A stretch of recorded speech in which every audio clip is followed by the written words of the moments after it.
Welcome to the What I Wish I Knew After Pregnancy Loss podcast. I am your host, Shana Southern. I am an angel mum, a rainbow mum, a pregnancy loss practitioner, and trauma-informed coach.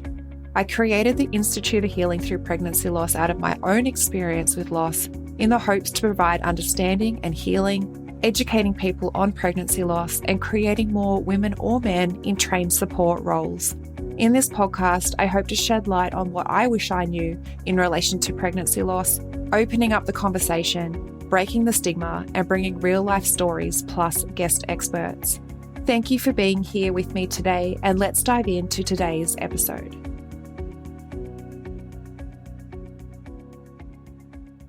Hello, beautiful souls. Today's episode is part 2 of a 2-part podcast episode. So if you haven't already, I encourage you to go back and listen to part 1. And I hope that you find value in part 2 of this interview as well. Now let's dive in. Yeah. And it just reminded me, there was a moment after, I kind of remember the timeline, but it was at some point after my loss.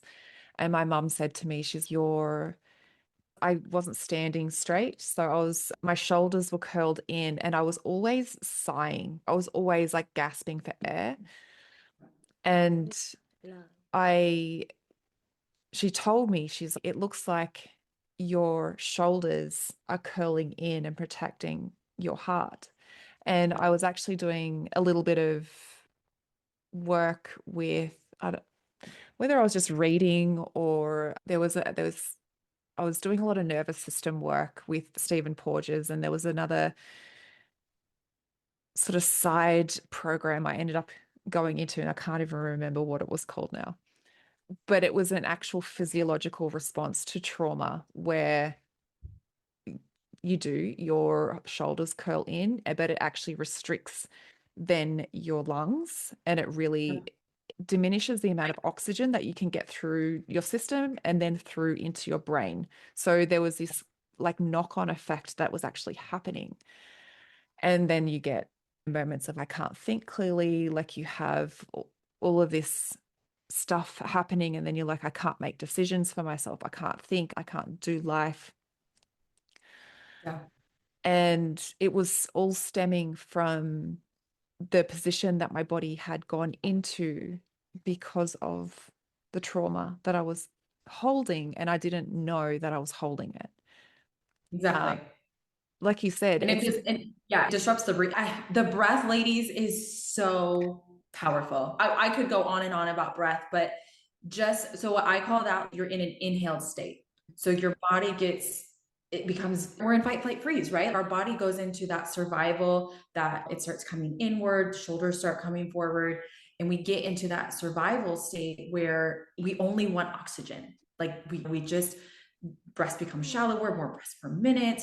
And we get so used to having oxygen in the system. And like you said, you can't think straight. Everything kind of starts becoming fuzzy almost around you. And so when I start working with women and we go through diaphragmatic breathing, I tell them a lot. And this usually does happen to them. They'll come back to me and say, wow, I didn't believe you. But when they start to diaphragmatically breathe, because I always cue like a 3 to 4 set, just when we're starting with someone, I'm like, okay, I want you to try and inhale through your nose for 3 seconds. And then I want you to blow out. I want you to try and blow out for 5.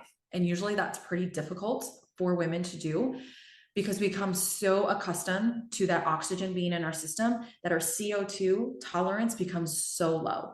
So it almost feels like when we start to diaphragmatically breathe that we're suffocating. Yeah. Because the body is so accustomed to having that O2 in the system that it feels like we are suffocating. And some women might experience a little bit of lightheadedness because they want to get that oxygen back into their system. And I always cue a pause. So like a 3-second inhale, pause, exhale, try and exhale for 5 seconds, pause before you get back into the inhale. And then we slowly work on stretching those out. So we're an exhale. If we can get like almost a 20-second exhale, that would be just a really slow and controlled breath. That's amazing. But I know we can't start there. But yeah, it's increasing that CO2 tolerance again, because the body's just so accustomed to that. But once they start, at first it feels like panic on them. But after they go through a couple of breast cycles with them, usually I do it live the first time. And I ask them how they're feeling afterwards. And they're like, I can see, I feel safe. Like I feel so connected again to my body. And that's a feeling they haven't, maybe never ever experienced, but haven't experienced for a long time, that it doesn't feel recognizable to them anymore. And I usually like to do that in a very supportive position where they're on their back with either their feet bent up and just trying to just open up through the chest wall so that the floor is supporting them so they can open up, because a lot of women come in like this. But it's just amazing. And it's everyone. It's just trying to increase that CO2 tolerance again and allowing the body to go through breath and feel safe enough to take time between the breaths, and allowing just those natural exhalations and breathing down to the pelvic floor. Because that's something that when we become that shallow breather, we shut off the pelvic floor. And it should be going up and down with every single breath. So on inhale, it should bulge down. On exhale, it's going to contract up. And it works opposite of your diaphragm. They communicate, they're BFFs. And we can even turn off our diaphragm. We become so upward in our breathing pattern that even the diaphragm shuts off. And that's where the stabilization, you just shut off the stabilization system in your body. And that's where, again, those injuries start coming in. We start using the low back more. And it just trickles down from there. Yeah, it's wild, but it's just like what you said. The body's trying to feel safe. It's going to subconsciously do it, whether you're trying to do it or not. And it sometimes takes someone like your mom or a coach or somebody who sees you on the norm to recognize that. Maybe probably doesn't saw you before and saw you after. If they're seeing you every day, then they can't see the change, but to be able to point that out on you.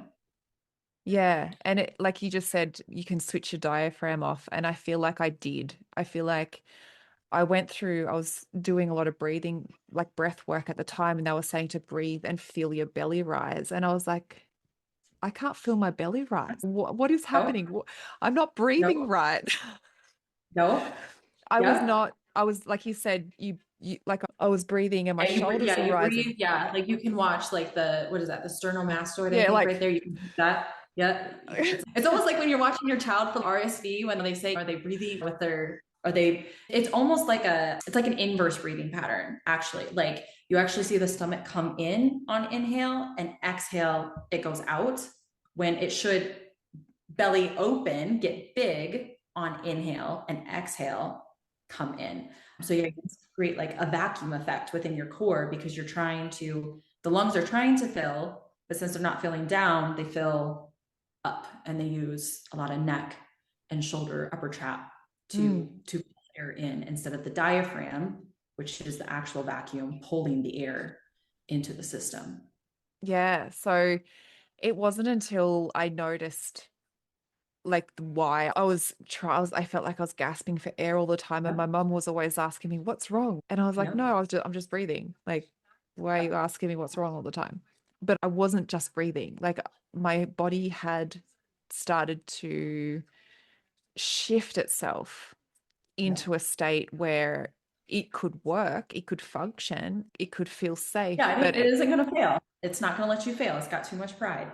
Yeah, but it wasn't allowing my body to actually work at its fullest potential. Like it wasn't allowing that oxygen to actually reach all of the organs that it needed to in the capacity that they needed the oxygen. Yep. It was feeding my body. It was almost like it was feeding it what it had, but I wasn't getting enough.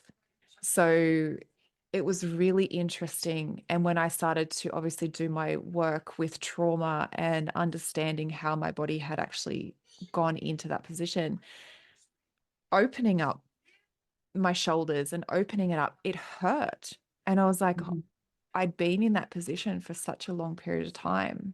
I'd say for years, like a solid chunk of years. Yeah. It's not overnight. It's not, oh, a good breathing session. It's okay, we might have gotten it to open up, but your body still doesn't trust that. And it definitely doesn't know how to move in that range of motion. It's unfortunately, everyone's different. Everyone goes through this differently, but I always tell people you have to at least give it 6 months. 3 months, you might start noticing some difference, but like that 6 to 9 month is that's where you're going to start to see not just obviously strength if you're trying to get stronger or something like that or anything like that. But if you're just working on getting into your body again, even just breathing, I tell people like breathing is the hardest thing. It sounds so simple, right? Like breath in, breath out. Like it is so much more complicated than that when done right.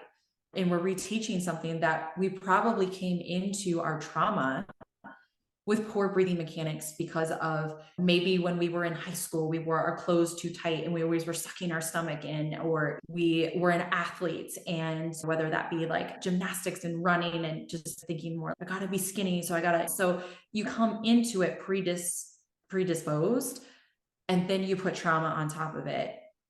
And then it just exasperates itself. I say that even about just women who come into pregnancy, because they come out of pregnancy and they're just like, I don't even recognize this body, not from a body image standpoint, like that's a whole nother conversation, but just I'm dealing with symptoms that I've never dealt with before in my life. And I've got this hip pain and back pain that I've never dealt with in my life. It's okay, you probably had this sitting in the background before you got pregnant. And because of what pregnancy does on the body, as it pulls us forward, it just exasperated it. And then, so you add grief on top of that. And I just look at, I definitely healed a lot after Oliver, but then I got pregnant again. And then the grief, and it was just like, just didn't blow up in my face. It was just like, yeah, I had to relearn everything. And it was, and like I said, I look back at about 3 months, the first 3 months, I don't even remember what my bleeding was. And I just had this chemical pregnancy, I bled for 3 weeks, and I was just like, and it had stopped. Like I had my initial bleed, and then it stopped for 4 days, and then I just had this like on and off red bleeding to spotting to almost light flow again and back off. And I was just like, what is this? Like I was not that pregnant. And that was very hard as I was like, and I'm like, I don't even remember what I bled with a loss at 16. I know I did. I gave birth. Like I know that, but I don't remember any of it. And that's okay. I'm not mad at my body because I know that's a part of it protecting itself. But going back how I got there, I can't tell you exactly what I did, but I remember it was a lot of, okay, I'm looking at this as like I'm postpartum. And that's a conversation we can definitely have too, of women who experience loss don't perceive themselves as postpartum. And not that they have to see themselves as postpartum, but we do have to walk through very similar hoops as a woman who has experienced postpartum, because we still have to honor the healing of just the body and the pregnancy that it had, because all pregnancy ends in loss. And that is something, especially here in America, we don't give enough credit to, because moms are just sent out the door, told them that you'll have a heavy period, and off their way. And that is not what happens. And then you're told to just it's over now, go back to regular. And so, no, we still need to treat this body as a postpartum body, especially for a mom who's experienced a second or third trimester loss, that the body was, whether you saw the changes, there was physiological changes that happened when that pregnancy, as soon as that conception occurred, that we need to honor that. And that timeline is very different. What I consider a return to fitness for somebody that was 12 weeks or less, even 8 weeks or less, is going to look different than like that 8 to 16, 15 week point, and then 15 to, let's say, 22 weeks or something like that. I don't even look at it as like a first trimester, second trimester, third trimester, because what you are at 12 weeks pregnant is very different than 28 weeks pregnant in terms of the baby's growth and stuff like that. So it's just going through that process, as well as, you don't have to say you're postpartum, but we do need to honor the postpartum healing and the tissue healing that needs to happen as well. We can't just bounce back to what we were doing prior to pregnancy, even though we didn't carry to 40 weeks. Yeah, absolutely. And a lot of what I do is also bringing awareness to, even though we've experienced pregnancy loss, it is postpartum, and every pregnancy ends in postpartum, whether you have your baby at home in your arms or not. And what's missing is the postpartum care for women who are lost mums. And like you said, you might not think, or you might not think that you are postpartum, but your body has gone through, like you said, the physiological changes it's gone through. It needs healing, and it's also gone through one of the biggest hormonal shifts that you'll have. Yep. And I always just go back, the body holds the score. Like whether or not you think at any point, whatever you think about your body, you have to be able to have that open communication with your body to know what's actually happening inside of you. But I think a lot of the time, especially in the loss space, because just say, for example, like for me, my loss was at 7 weeks. People don't see the baby or even your belly or anything. There's no outward change that people can go, oh yeah, you were pregnant. So when you experience a loss, you are almost expected to go back into your normal life as you were prior to it. Show up at work, go back to the gym, go back to your normal workout, go back to your normal life, do the things that you normally did. And it's far from that. And I think we need to give permission for women to go, you know what? Your body has gone through something so big, and it's had incredibly big changes happen to it, whether it's just the postpartum or whether you've got the grief, trauma, all of that happening too. You can't expect to just go back to your daily life and daily routine without honoring that. And I love how you're able to bring that awareness to the women through the fitness space, because they can't just go back to what they were doing prior to their loss. They can't go back. Because I see it all the time. I'm just going to go work out to get over this. And it's okay. That I respect that.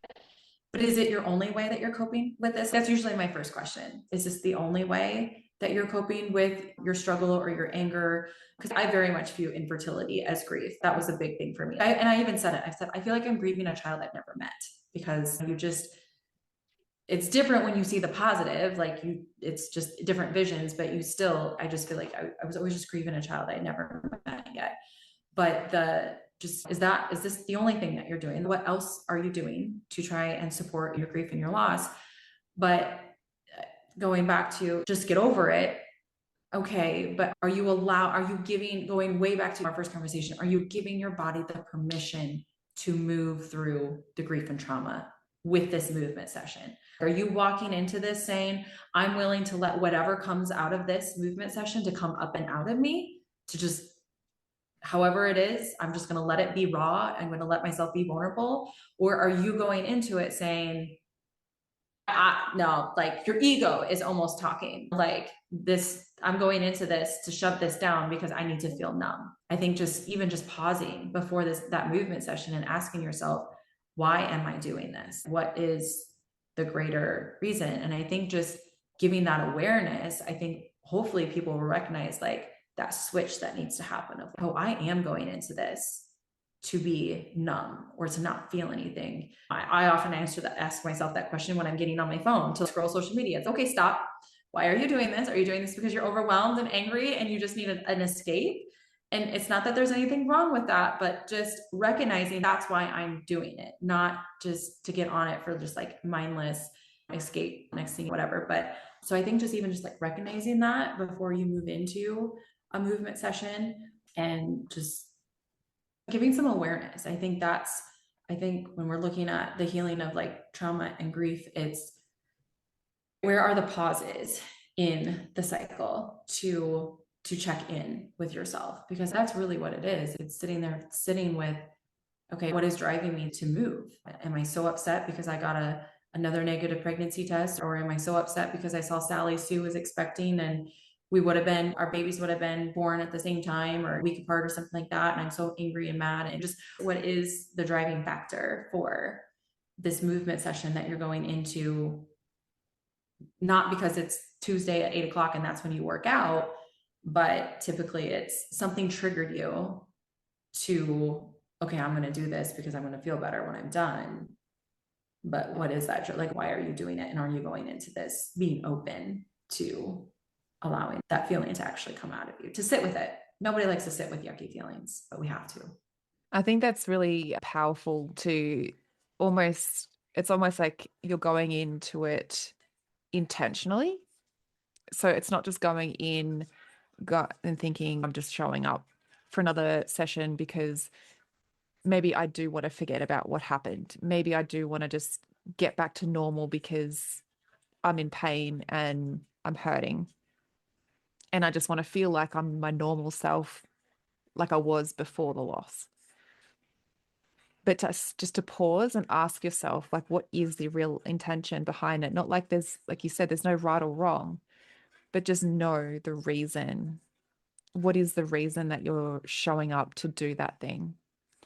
And I just want to quickly touch on as well, because I went the opposite way. Like I said before we started recording, like I was an elite athlete growing up. I was the fitness world, working out, like it wasn't new to me.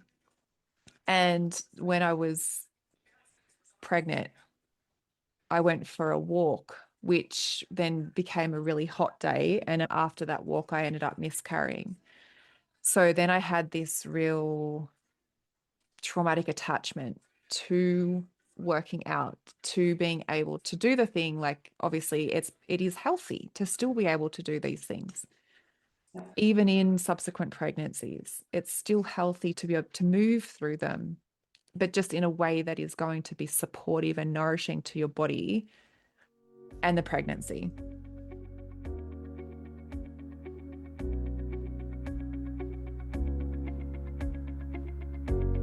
One in 4 pregnancies will result in miscarriage. 1 in 8 women will experience infertility. 1 in 100 women will experience recurrent miscarriage. And 1 in 160 births end in stillbirth. Have you been wanting to make a difference in the lives of women or men who have experienced pregnancy loss because you can see so many suffering in silence, but you just don't know how? Collectively, we can change how bereaved parents can access mental, physical, and emotional support after their experience. There is a lot of women with unhealed trauma, and there is a huge gap in the current support system when it comes to bereaved parents' recovery after loss. There are too many women and men suffering in silence. The Pregnancy Loss Practitioner Certification is a worldwide, one-of-a-kind program that gives you proven methods designed for healthcare professionals, medical staff, midwives, nurses, doulas, birth workers, coaches, and angel parents alike. The Pregnancy Loss Practitioner Certification is bridging that gap. It will give you a proven support structure to follow and education specific to pregnancy loss, created by a lost mum. It is creating more education specifically for loss so that you can enhance your service and become the point of difference. Or you can create the support that you so desperately needed in your healing after loss. This is the next level of growth and expansion you have been searching for. So does this sound like something that you have been searching for? Let's explore this more together. You can head to the episode show notes where you'll find the program application, or direct message me on Instagram and let's open up the conversation in how you can use this education. You have a gift, and I look forward to supporting you and witnessing you bring your gift to the world, healing and transforming women's lives.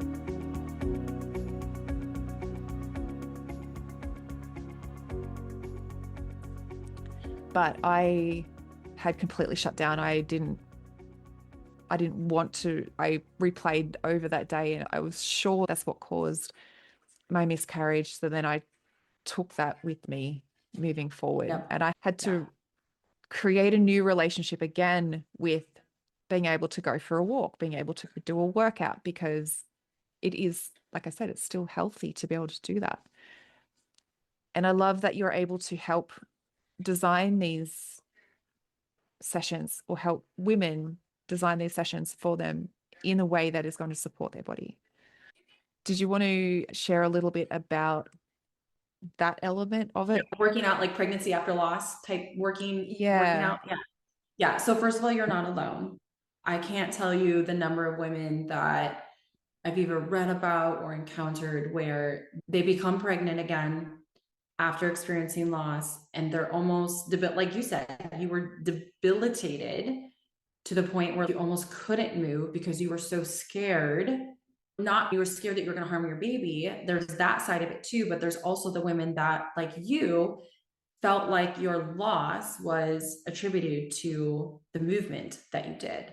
Because like me, like I told you with my story, I was so desperate to know a why. I think we all want that, right? Like we all are like, why did this happen to me? When you and I both know there's a lot, pregnancy loss is much more common than anyone talks about.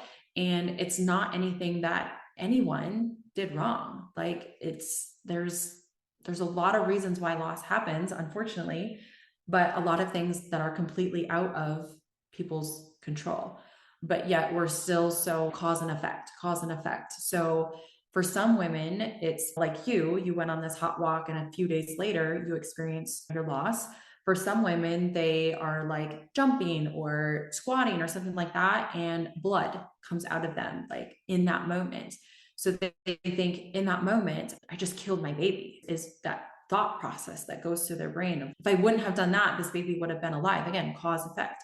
So it's first of all recognizing that unfortunately your baby was long gone before that moment. And I say that in the kindest way possible, because we think that death, bleeding, it doesn't happen that fast in the body. Your body needs time to recognize that the loss happened. And for some women, like myself, I think sometime over the weekend, it was only a few days, but by the time I was induced, it was almost a week later.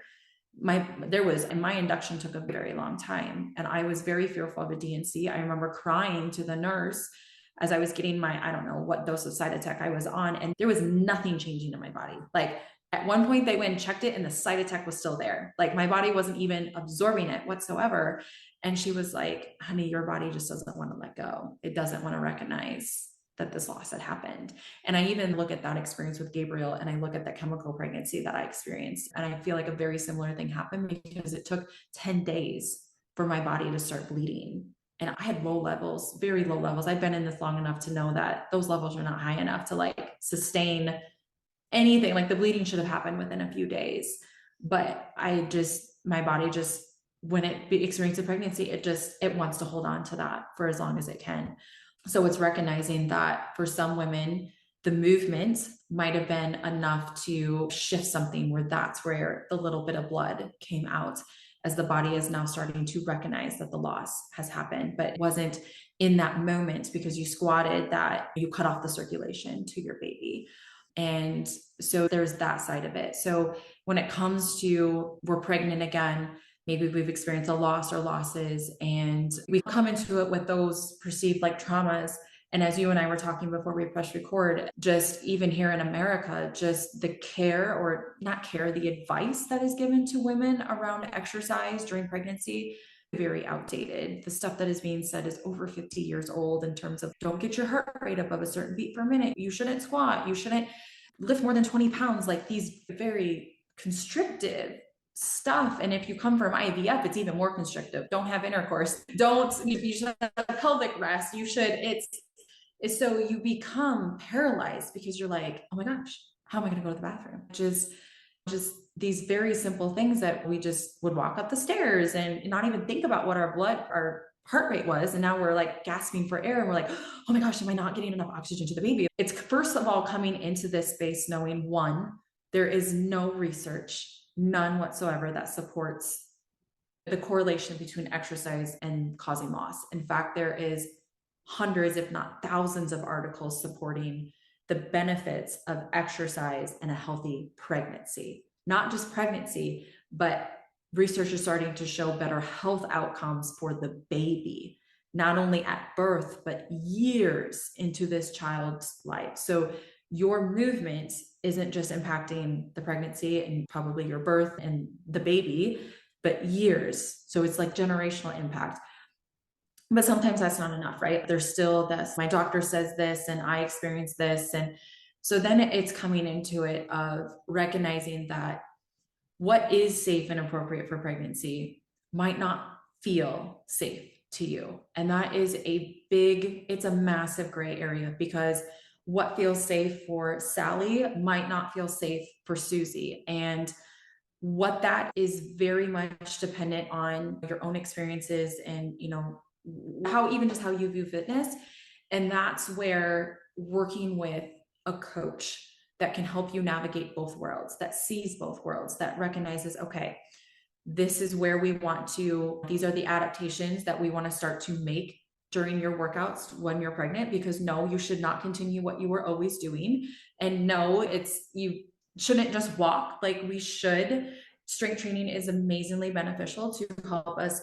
I like to say we counter what pregnancy is doing, because I mentioned earlier, pregnancy pulls us forward. So we really want to do things to help counter. And strength training can help women feel so much better during pregnancy. Like it is, I've experienced myself. I had some nagging SI joint pain. I started getting on top of just some very targeted exercises in that area. And as long as I stayed on top of them, I felt great. And so it's knowing that we can support the body with movement and helping it feel better, but it's also helping you coach, having a coach kind of hold your hand in this process and help to take some of the weight off of it and recognize like, okay, she's telling me this, I can do this. That doesn't feel safe to me. So what's a different version that I can do for that? Because sometimes the debilitation might not come from, I can't move. It's like, I don't know how to move. So even if it's just like a small investment of finding someone like myself or somebody else, I don't care who you work with, that can see you in both spaces and honor the loss and not just trying to be like, forget about it, just dismissing it. That's not your person, but just helping you recognize that, okay, what does feel safe to you? What's a small thing? Like for you, can we take a walk? I want you to go down your driveway and back.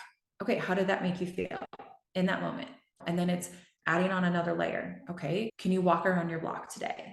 Okay, let's do that for a few days. Or can you do it in the morning when it's not so hot, so it doesn't trigger you in the afternoon when you're trying to go for your walks? Like I said, this is where it gets very individualized, because for me, there was some moments of, okay, should I do this? Should I not? But like I come in it from, I know the space, like I could just take a couple of deep breaths and say, okay, I'm feeling this. Maybe I'm going to just be more supportive. I'm not going to squat unassisted, but I'm going to squat to a box. And that feels really safe to me today. And maybe I'm just going to ditch the weight and I'm just going to do some body weight squats today. That feels good to me.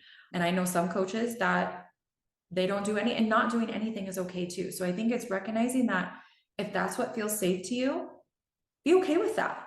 And just let the anxiety of it go. Because I think that to me is the worst health implication on the pregnancy is, I know you're already dealing with pregnancy after loss and, oh my gosh, is my baby still alive? But just like letting go of, you know what, I don't feel like doing anything. Okay. All right. I'm just cool with that. And if that changes for you, which many women it does, like when they get into their second trimester, they feel better, but it's just slowly introducing movement on the body and just working in a space where, okay, this feels safe to me. I think that's really powerful to understand, because, yeah, it's not just rushing back in and trying to figure out everything the way that it was, but to be with someone who can see, like you said, both worlds, to honor the fear that you might have, to honor the loss and not dismiss what's coming up, and to be able to incrementally build your trust in yourself and their safety again is really powerful. Because it's like trying to find the right doctor after you go through those things. It's trying to find the healthcare professional, infertility doctor, just your normal GP, to really see you and the support that you need. If you are in the fitness space, if that is something that you have naturally always done, finding the right instructor, finding the right person that is going to be able to hold you while you rebuild your body, while your body's healing, while you're physically, emotionally healing, so that you can do it, like you said, and have a healthy pregnancy, have a healthy workout routine that can benefit you as the mom, but also your baby. And that's ideal, right? Like we always want to give the best outcome to our babies as well. Yeah. I feel like I could literally talk to you for still some more hours, Ashton, but I realize like we've been talking for an hour and a half or something already. Is there anything that you want to leave the listeners with that we haven't spoken about already that is maybe on your mind, or do you feel like we've covered most of the things that I think we covered most of it. I think the one thing that I'm always reminding my moms too is, never doubt your intuition. Your intuition is your body speaking to you. That gut feeling that you have about something, just follow that. It's never going to steer you wrong. And that's a massive part of just this trust. It's a common theme that we've talked about, is just reestablishing that trust in the body and just letting what be and being just open and okay with that. You don't have anything to prove to your body, nothing whatsoever, besides just being open to what it has to say, because it's beautifully designed. It has not failed you. It is open. It is receptive. It is perfectly made. It's just, you're in a little rough patch right now, but it doesn't mean that you're going to be in this spot forever. Everyone has rough patches. So just following that intuition and just being open to where it's directing you, I think is a beautiful gift. And as I tell women, when you become moms, that intuition, it starts here. You're becoming a mom on purpose. And I think that's a really powerful. I heard that after with Oliver on a different podcast, and I just admire the work that they're doing. But that really just sat with me. I was like, yes, I was becoming, and I really think that I am a much better mom because of what I went through. And it sucks, but it's that intuition will guide you into a beautiful relationship with your child and motherhood, and just not letting this trauma and grief define you. It could be a part of you, but it doesn't have to define your whole being. And I think if you, like for me, I wasn't very intuitive, but I had to ask myself out loud almost what it was that I needed in those moments. What support do I need? What feels right to me? And just allowed and continued to ask myself those questions and allowed my body to start to open itself to me. So again, it could be that if you're like me, maybe the intuition isn't so loud, but asking yourself those questions repetitively you have to give it space. You have to give that intuition space to say something, and it might not say anything to you. You probably experienced it. You're probably like, okay, what do you need? And it probably didn't say anything to you at the beginning. And I know I experienced that, but again, that the more you just become connected, it's this beautiful journey that will embark and take root inside of you, that it's so hard to describe. It's until you experience it. You'll know when that happens. And it's almost like once that happens, even though I've experienced the last 3.5 years later, it's, yes, I feel that I call them skeletons coming back out of my closet. It feels like at some point, but I just feel like I know what they are. Like I've built that trust up again, that I know how to, I don't want to say handle it better, but I know how to move through it better. It's not as scary this time around. There's moments where, yes, it does feel very scary and almost suffocating, but it's not all encompassing like it was with Gabriel's passing, where I didn't want to move some days. I just wanted to hold my Oliver. And if that was all I did, that was good enough. And there's nothing wrong with that, but you can't unfortunately be that way forever. Yeah. On that note, would you like to share with people where they can find you, connect with you? Yeah. Speak with you. Yes. So I hang out the most on Instagram. You can find me at resilient.mama.fitness over there. I've got a website as well, resilientmamafitness.com. I am on Facebook, that same resilient.mama.fitness. So if that's more your thing, you can definitely reach out to me over there as well. I will soon, New Year, I guess soon, be launching an app. And I'm really excited about that. I'm very passionate. I'm going to be launching a prenatal program for fitness. And I'm really passionate about bringing education around pregnancy after loss and having different programs that for, especially the first trimester, that if you just want to sit in a chair, if that's what feels good to you, okay, here's a workout that you can just do in a chair. You can do this on your couch if you want to, if that's what feels safe and supportive to you. So just having a couple of different options and just bringing education like this to light, how to help advocate for yourself. I feel like women who experience loss, just the doctor tells them that their appointments are every 4 weeks for the first month. And it's no, they don't have to. No, if you want an ultrasound, you can request for it. So just helping women know how to advocate for themselves and seek out other resources if their doctor is saying no. There's a local clinic that will do free ultrasounds in the first trimester for any woman, but especially pregnancy after loss, because they understand the anxiety that you hold. So just getting women the support that they deserve. Like I said, I'm trying to become the coach I wish I had, and just trying to fill some gaps in the industry in terms of that. But even just, I have a postpartum program. I want to talk about parenting after loss and just the experiences that you can have around that, and just bring into light, it's all encompassing. And I think I just want people that walk into my space to feel seen, heard, and loved, because that everyone needs to feel that. But I feel like especially lost moms yearn for that, whether they know it or not. And just having somebody recognize their baby, say their baby's name, and they don't have to share that information with me, but just knowing that they have a place here and that they don't have to try and figure it out on their own. I think it's beautiful. It's a beautiful space. Like you said, it's a gap that you're filling, and you are already doing it. Like, you're already doing the work. You're already filling the gap.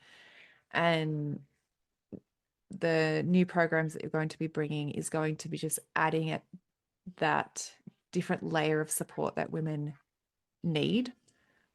And I think it's beautiful that you've been able to use your experience to guide that and to be able to provide that, especially with the depth of growth and awareness and knowledge that you have from your experience. Thank you. Thank you so much, Ashton, for being here and sharing what you have so openly and sharing your story. I want to thank you for being a part of the podcast. Thank you. Thank you for having me, Sharna. This was a beautiful conversation. It could be so, like I said, I could sit here and talk to you for so much more, in so much more depth, with so much of what you said. Yes. But unfortunately, we'll be here for probably the whole day. No, so I really do appreciate you. I appreciate the work that you're doing. And I encourage anyone who is listening and anything that has been shared today, if it's resonated with you, please do reach out to her. Thank you. Thank you to all that have listened in. If this episode was valuable to you, I invite you to leave a review on Apple Podcasts, and I look forward to supporting you on the next episode.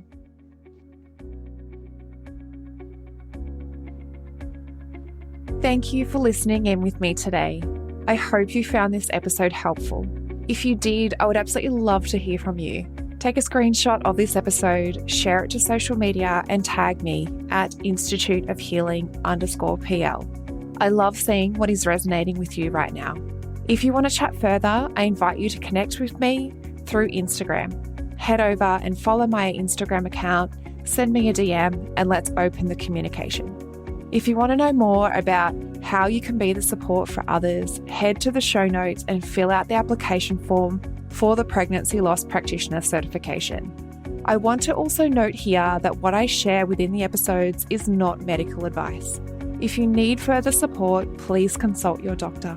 Thank you again. Much love to you. Be gentle with yourself, and I look forward to supporting you on the next episode.